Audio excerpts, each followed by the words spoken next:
সরাসরি চলে যাব ভাস্কর ঘোষ আমার সঙ্গে আছেন এই মুহূর্তে। ভাস্কর বাবু দীর্ঘদিন ধরে এখানে বসে আছেন, গরম ঠান্ডা বর্ষা সবকিছুর মধ্যে আপনারা আন্দোলন চালিয়ে গেছেন।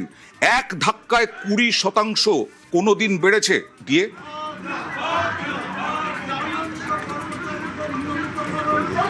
কোনোদিন কর্মচারীদেরকে এরকম লড়াইও গোটা দেশে কোথাও করতে হয়নি, এটাকেও মাথায় রাখতে হবে। আজ 1200 দিনের উপরে আমরা লড়াই চালিয়ে যাচ্ছি, সেখানে দুবার অনশন হয়েছে ভারতবর্ষে। কোথাও একই মঞ্চে একবার 45 দিন একবার 52 দিন অনশন করতে হয়েছে কিনা জানা নেই।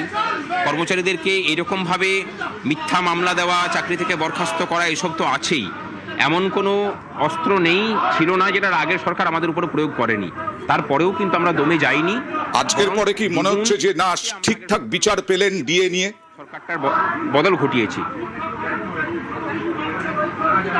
হ্যাঁ, আমরা একটা কথা বুঝতে পারছি যে মুখ্যমন্ত্রী ভোটের আগে যে প্রতিশ্রুতি আমাদেরকে দিয়েছিলেন এবং বলেছিলেন যে সরকারটাকে বদলান, আমরা আপনাদের সমস্ত দাবি দাওয়া মেটাবো, সেই দাবি দাওয়া মেটানোর দিকে যে অগ্রসরতা তিনি দেখিয়েছেন, যে ভূমিকা তিনি পালন করেছেন, তার জন্য তাকে আলাদা করে ধন্যবাদ আমরা জানাচ্ছি সংগ্রামী যৌথ মঞ্চের পক্ষ থেকে।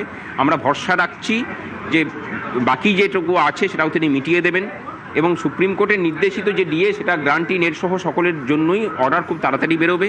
অস্থায়ী কর্মচারীদের বিষয়টা বিশেষভাবে নজর দেওয়া হয়েছে, যাদের প্রতি দেওয়া হয়নি তাদেরকে নিয়ে আমরা আলাদা করে সরকারের সাথে কথাবার্তা বলে সেগুলো সমাধানের চেষ্টা করব। মানে 22% এখন ফারাক হয়ে গেল, 22% ফারাক হলো, মাত্র 42% ছিল। ভাস্করবাবু আমি যখন প্রশ্ন করেছিলাম তখন আপনি বললেন যে এতদিন ধরে এই আন্দোলনও কোথাও হয়নি দেশে।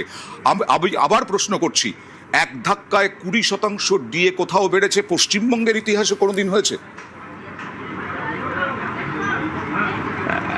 না, পশ্চিমবঙ্গের ইতিহাসে কোনোদিন বাড়েনি, বাকি দেশের ইতিহাসেও কোনোদিন এতটা বাড়িয়ে পড়ে কোথাও করা হয়নি।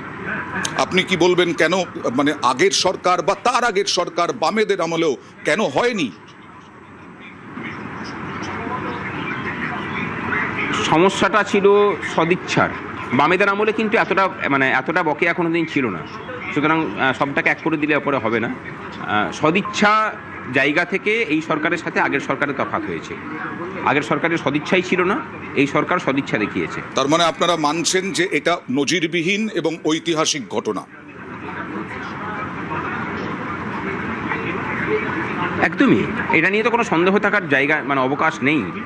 যে যেভাবে মুখ্যমন্ত্রী সমস্ত প্রতিকূলতাকে সাথে নিয়েই আজকে যে নজির সৃষ্টি করলেন, সেটা, এবং সেখানে কিন্তু এটা কথাটা বলেওছেন যে লড়াই কর্মচারীরা শিক্ষকরা করেছেন